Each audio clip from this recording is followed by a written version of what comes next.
Welcome to Democracy Now!, democracynow.org, the War and Peace Report. I'm Amy Goodman. The first patient diagnosed with Ebola in the United States has died more than a week after being hospitalized in Dallas. Thomas Eric Duncan's condition had taken a turn for the worse in recent days. He'd been placed on dialysis and was receiving an experimental drug. Dallas Mayor Mike Rawlings announced Duncan's death. This hurts deeply, and we were hoping this was not going to happen. But on behalf of the city of Dallas, I extend our deepest sympathies to the families and the friends of Mr. Duncan. I remain confident in the abilities of our healthcare professionals and the medical advances in the United States, and reassure you we will stop the Ebola virus in its tracks from spreading into our community. Duncan had come to the U.S. to marry his fiancée. He'd contracted the disease in Liberia while helping a pregnant Ebola victim to the hospital. His family has voiced fears he was given inferior treatment because he's an African, not a U.S. national. Duncan, who had no health insurance, was initially sent home from a Dallas hospital despite telling a nurse he'd been to Liberia. New questions are being raised about his treatment after he was diagnosed. 3 other Ebola patients treated in the U.S. have received blood transfusions from Ebola survivors, but Duncan did not. There have been conflicting reports over whether one of the survivors, Dr. Kent Brantley, has a blood type that matched Duncan's. Duncan's fiancée, Louise Tro, was unable to see him before he died as she was kept in isolation herself. In a statement, Tro said, quote, "I trust a thorough examination will take place regarding all aspects of his care." Federal officials, meanwhile, have announced a new Ebola screening policy at 5 major airports nationwide. The measures will apply for passengers arriving from West Africa at New York's JFK airport starting this weekend, followed later by Newark Liberty, Washington Dulles, Chicago O'Hare, and Hartsfield-Jackson, Atlanta. Tom Frieden, director of the Centers for Disease Control and Prevention, unveiled the screening program Wednesday. These 5 airports represent about 94, nearly 95% of all of the 150 travelers per day who arrive from these 3 countries. The Department of Homeland Security, CBP, Customs and Border Protection will be implementing a new detailed questionnaire, as well as a temperature taking and providing information to each traveler. What we're doing is putting in additional protection. We've been very clear that as long as Ebola continues to spread in Africa, we can't make the risk zero here. We wish we could. The United Nations, meanwhile, is warning the Ebola outbreak in West Africa continues to spread unabated. In a new update, the World Health Organization says nearly 3,900 people have been killed out of the more than 8,000 confirmed to have contracted Ebola. The UN Special Envoy on Ebola, David Nabarro, said the outbreak is increasing exponentially.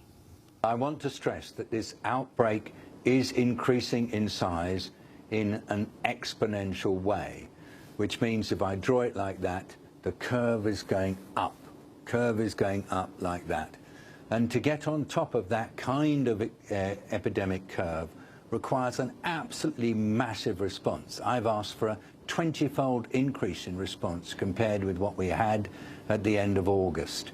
The U.S. has acknowledged the Islamic State could soon seize the Syrian town of Kobani on the Turkish border. ISIS militants are already in control of a third of Kobani, despite ongoing U.S.-led airstrikes. On Wednesday, Secretary of State John Kerry said preventing Kobani's fall is not a strategic U.S. objective. As horrific as it is to watch in real time what's happening in Kobani, it's also important to remember you have to step back and understand the strategic objective and where we have begun over the course of the last weeks. Notwithstanding the crisis in Kobani, the original targets of our efforts have been the command and control centers, the infrastructure.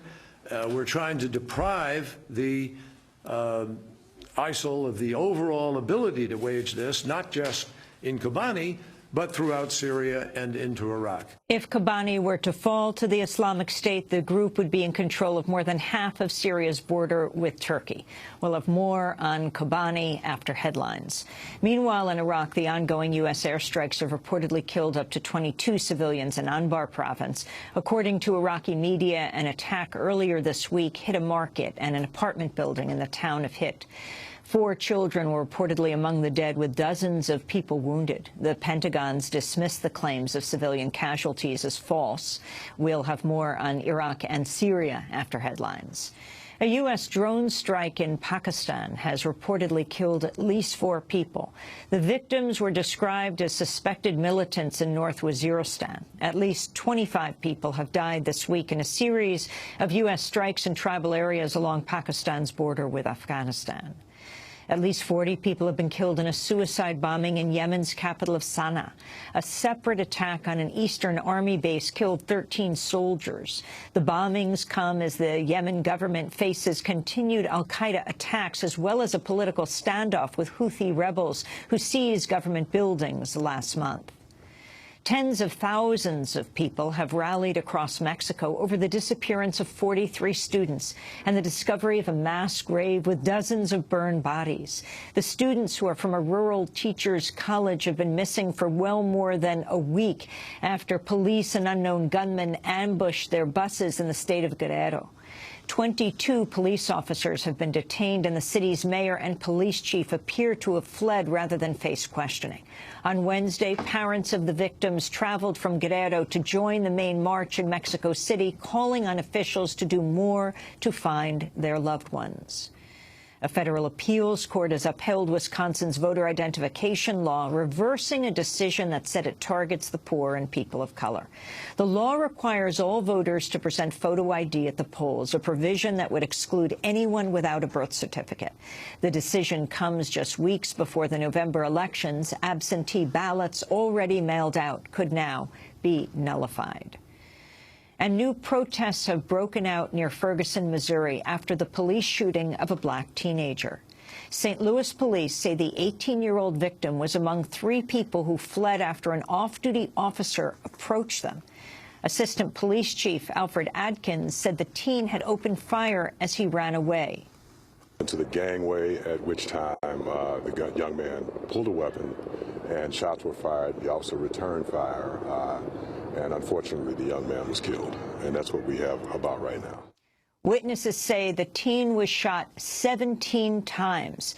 The shooting comes as local activists prepare for Ferguson October, a series of actions this weekend protesting police racial bias and violence against black and Latino communities, and calling for the arrest of Darren Wilson, the officer who shot the unarmed black teenager Michael Brown.